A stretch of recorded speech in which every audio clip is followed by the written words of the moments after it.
Josh Culibao. Welcome to MMA Live TV, mate. How's it going? I'm going good. I'm going good. How are you? Not too bad, not too bad. Mate, rumor has it that you and some of the Aussie boys have actually visited today the real UFC Fight Island in Windang. No, nah, it's just a place nearby. We just went to go check out and just, you know, getting a bit too excited for this whole fight island to finally happen. Yeah, exactly. So how is it? You guys are down there on a bit of a training mission with Alexander the Great, right? That's right. That's right. We were training in secret to help get him ready for this fight. So it's been crazy. Been a crazy couple of weeks. No, absolutely. And how long have you been down there? This is going on fourth week. Fourth week. Yeah. Yeah, gotcha. It must feel like a bit of a, if you recall, like the Ultimate Fighter, like the Ultimate Fighter house. It must have a bit of that sort of a vibe, right? Like, how does it feel being with those sort of boys? It does. It does because we're all living together, but we're not here trying to you know, Win a contract. win a contract or nothing, but we're just here to, help our champion stay champion. Of course, of course. And how does Volkanovski look at the moment? Man, he's looking sharp and tidy. There's not much he does wrong, and I feel like yeah, he's looking really really good. Yeah, nice one. How do you predict the fight? Like, how do you see it going? Because obviously Alex has come out and said he wants to knock Max out and ensure that there's no doubts there. How do you see it going? Yeah, look, Volkanovski is gonna do what he does best. He's gonna match that same pressure that Max does, and I feel like if anything, if Max tries to change his game too much, I feel like the knockout will come. Yeah, But if Max fights the way he's always fought, I feel like it's just the same thing's gonna happen. If not gotcha, if not more like a cleaner version of it. gotcha. So he looks primed and ready to go. He looks ready. He looks ready right now. Right now, if he was to step in the cage right now, Yeah, he'd kill it. awesome, mate. Let's turn our eyes into another premier Australian flyweight, which is yourself. You normally fight under the flyweight division, right? Featherweight division. Featherweight division. On the UFC site, because I know you took that fight at lightweight, it still has you listed as a lightweight. Yeah. Gotcha. So how did you get your start into MMA?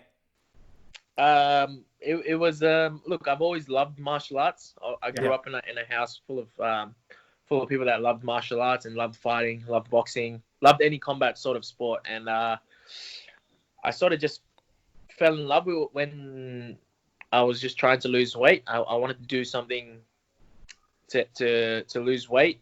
I was like a overweight teenager, and I needed something to boost my confidence. So I might as well do something that I enjoyed. You know, so fighting was something that I enjoyed, and it was something to help me lose weight. And yeah, that's when it began. Gotcha. And what age was that roughly around? Um, I'd say like 11 or 12. My brother was a taekwondo instructor, so he kind of forced us to me and my other brother to go to training all the time. So that's where it first started. Gotcha. So if that starts at a leisurely sort of level, because we've heard similar sort of stories, and Martin wasn't too far off actually in terms of that as a sort of trajectory. How does it go from there to actually taking on an amateur fight? Like where did he come to, like, hey mate, this is fun. Hey, let's get into a cage and actually punch someone. Well, that was well after taekwondo, where like I sort of started to realize like these traditional martial arts wasn't as effective as say as like Muay Thai or freestyle wrestling or jiu-jitsu. It just wasn't as effective as those other martial arts. So I sort of like went and looked for a gym. Me and my brother went and looked for a gym that did kickboxing, did jiu-jitsu, did grappling, and yeah, it was sorry, I fucking lost the train of thought there. But Okay. yeah, I just started looking for a gym. Me and my brother looked for a gym, and it gave me confidence that I was beating up adults at an age of 15, 16. So that's what sort of pushed me pushed my coach for me getting an amateur fight. Gotcha. So we'll definitely talk about ego and your connection there. You've had success both in, Diamondback FC and Hex FC. How do you, when you look back on those achievements, like what are the main points that stick out there? Yeah, but as I was saying, all of the fights stood out. There was nothing. There was nothing. Um, like they're all massive. A process of getting to where I am now. But like looking back at all those title fights and all those 5-round fights that I got ready for, they were massive for me. Gotcha. For those like individuals who potentially haven't watched you fight, how would you explain and describe your fighting style?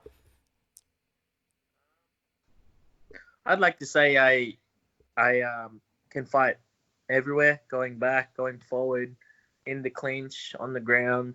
I feel like I'm pretty well rounded, but yeah, I don't know. It's up to people to decide what my style is. I don't really. I feel like I can do everything really well. Yep. From a techniques perspective, what discipline do you usually like enjoy? Like if you could finish a fight anyway, I mean, people love knocking people out, but do you enjoy jiu-jitsu? Do you enjoy the wrestling component? I love everything. I love a nicely timed takedown. I love a good armbar. I love a triangle. I love knockouts too. So, like I said, it's like I love everything, every aspect of fighting. But as always, the knockout is probably the best. So I'd say like boxing, probably boxing or like kickboxing is probably the martial art I'll go to. Gotcha.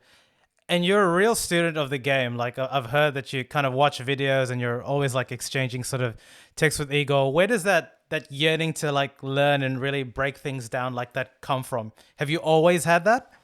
I've always wanted to understand jiu-jitsu sort of got me into that. I always wanted to understand the mechanics of things like leverage and like having angles in certain positions and just the whole concepts of fighting. You can sometimes relate what happens in fighting in a martial art to real life as well. So um, that's sort of breaking down technique and concepts has always been a part of it because the way my coach always explained it was in a concept sort of way. Sure. He always used metaphors and like I don't know, just connect, and he like really explains these concepts really really well. Gotcha. Speaking of your coach, Coach Igor, how would you describe him, and how did you form that connection?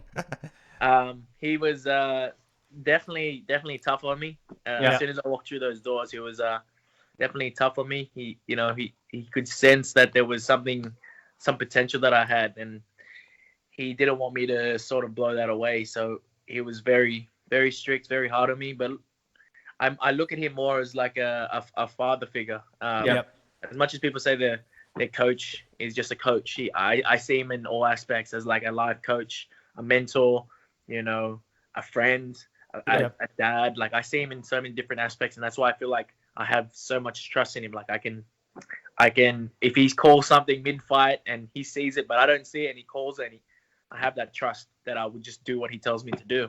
Yeah, and that's what you really want when you're going to war, right? Like to have all in. Exactly. Like he's got to learn to trust me. Like when I tell him, "Oh, this is going to work. I swear it's going to work," then he's got to believe me. But it goes vice versa, and I wouldn't have anyone else in my corner besides that guy. Gotcha. And with all the fights that you've had throughout Diamond and Hex, he's been in your corner? He's been in my corner. He's never missed one. Understood. Tell us, mate, you get the call from the UFC. Recount that moment. Like, was it surreal? Like, how did it come about? Like there was talks about it because my good training partner and friend Jamie Malarkey pulled out. Yeah, he was actually injured, and he messaged me first and told me about the spot opening up because he was injured and couldn't fight. Yeah. So it was like there was rumors about it. Like I was getting my manager to talk to him, and I didn't think it would happen because I was a featherweight and it was on short notice, and all these factors came into my head. So I just sort of like overlooked it a little bit, thinking I wasn't going to get chosen. But then my manager came back to me and told me, look, we're good to go. You know, he weighed up the pros and cons of everything and was very professional about that stuff. And then, yeah, we got it done. And yeah, it was just a whole life's work. You know, 10 years worth of training and sacrifice and suffering, and to get to this point, to be able to call myself a UFC fighter, to fulfill a dream that I've had since I was 12, since I was 13, you know. So it was crazy. It was a bit surreal, but Yeah. you know, it was very how would I put it? My coach put me back down to earth real quick. Straight away. Yeah. So I was at the gym in the morning training. Me and him were smashing pads, and then I get a phone call. And usually my coach is a hard ass. He never lets me look at my phone or pay attention to any of that stuff. So yeah, he goes, all right, yeah, you can have a look while we're mid-session. And I had a look. I go, it's my manager. And he's like, yeah, all right, answer it. Put him on loudspeaker. Put us on loudspeaker. And then, yeah, my manager told me the news. And, you know, I just was a little bit stunned. I really had no words to say back to him. So my coach ended up answering the phone call and was like, oh, yeah, that's great news. But we're mid-session. Let's go. And he hung up the phone. And I was still sort of like, wait, is this really happening? And then he said to me, Josh, the time is still going. Put your gloves back on. We're not done yet. So it sort of like snapped me out of that little phase of like, wow, like I was close to tearing up, and he sort of brought me down to earth by saying that thing. Come on, Josh, the time is still running. Put your gloves back on. We're still hitting the pads. So he really brought me down and sort of knocked me out of that little phase, that little mood that I was in. Yeah, gotcha. Yeah, I can only imagine that sort of a feeling, right? When you build towards a dream and you finally kind of get that. It's obviously very surreal. Have you reached out since to other sort of Australian or maybe New Zealand Oceanic fighters just to understand the ins and outs of the UFC from their sort of perspective? What's that sort of fraternity like here? No, I feel like a lot of the Australian community, I'm training with the champion, so I've sort of got a massive insight on everything. But other than that, not really. Yeah.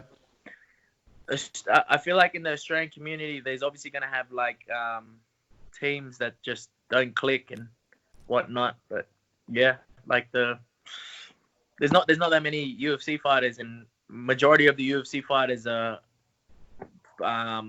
welterweights and heavier, welterweight, middleweight, light heavyweights, heavyweights. So it's like I don't really get to chat to any of those guys that are similar weight class besides the champion that's in my weight division. Which is not bad. Mate, tell us your first fight, right? Against Jalen Turner.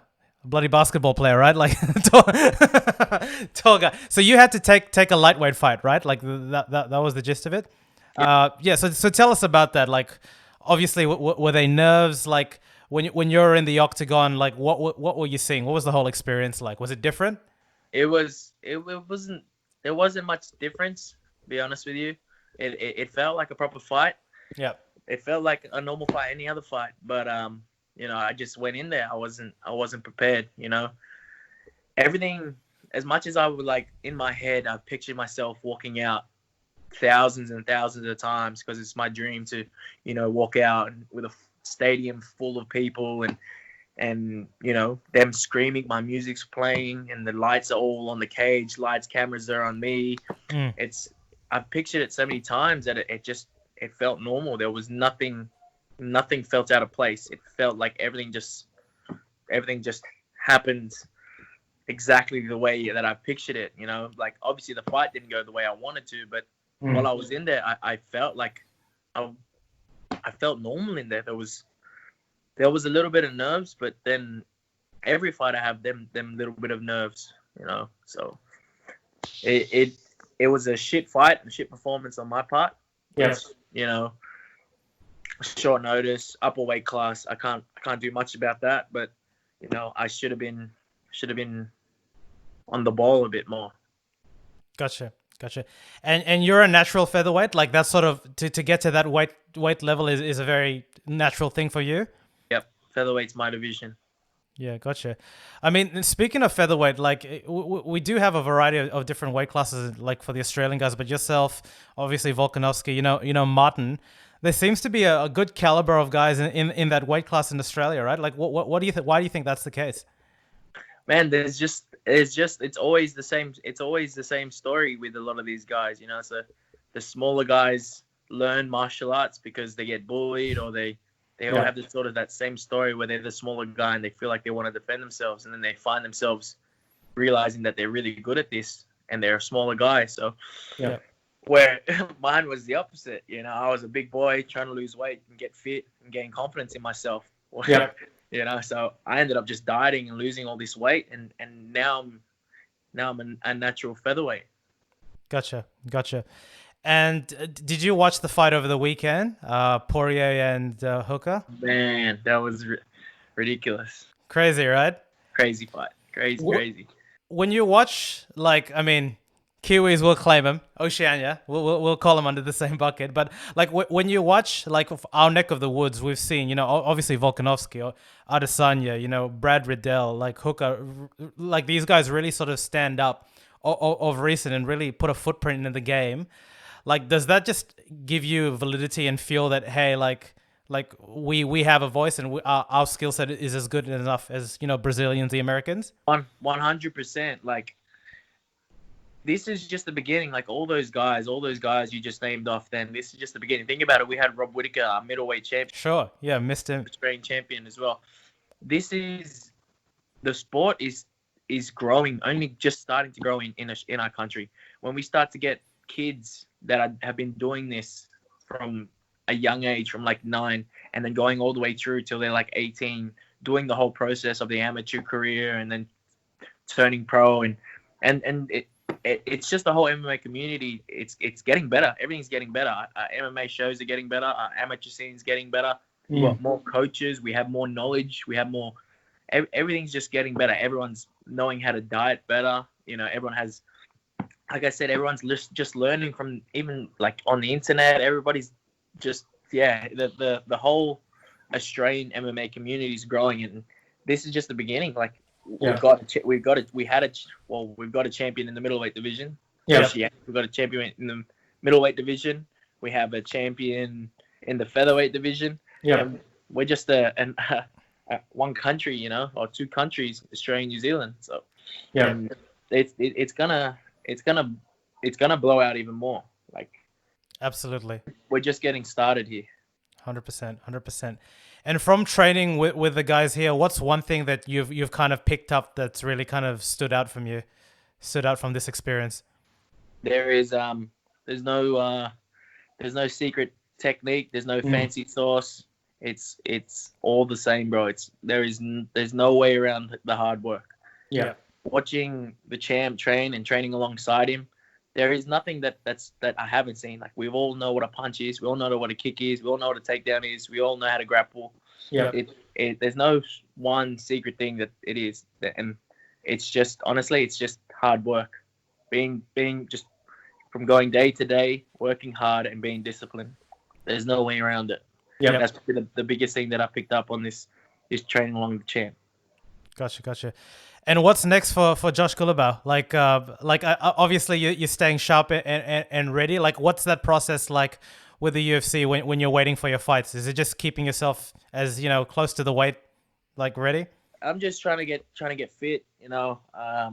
Sometimes they give us a little bit of a short notice. Like, they'll give us like a 4-week, 5-week notice, but like sometimes even that's not enough to get ready. So I'm just maintaining, trying to stay sharp, help the champ out, get my weight low, get fit, and just chill out at a good base level of fitness and a base level of my weight. So it's awesome. Just trying to get ready, trying to stay ready. Get ripped to die trying. All right, Josh, I'm going to ask you a question, which for some reason, mate, it stumps a lot of the fighters that I interview. I don't know why. Tell me the 3 tracks that are playing on your phone at the moment. The 3 tracks that are playing. Yeah, like what's on rotation? Yeah. Does it have to be a specific song or Nah, man, just give me the artist, give me the song, whatever. Just Drake? yep, Drake, yep. 50 Cent, All right. and Justin Bieber. Oh, what? Everybody hates on the Bieber. No hate, but man. They That's just secretly listen to his shit. They secretly listen to his shit. get that yummy, right? I get it. I get you. I get it, man. I get it. We'll just say that Volkanovski is like pumping that while he's like hitting pads. Yeah. Oh, hey, when we're in the gym, I bring my my Spotify and I'm pumping my music and he's loving loving all the Drake tracks. That's hilarious, hilarious. Josh, thanks for your time, mate. We wait with bated breath, and we're really like proud about what you guys are doing, and hopefully to see success in your career, mate. Cheers. Thank you. Awesome, buddy.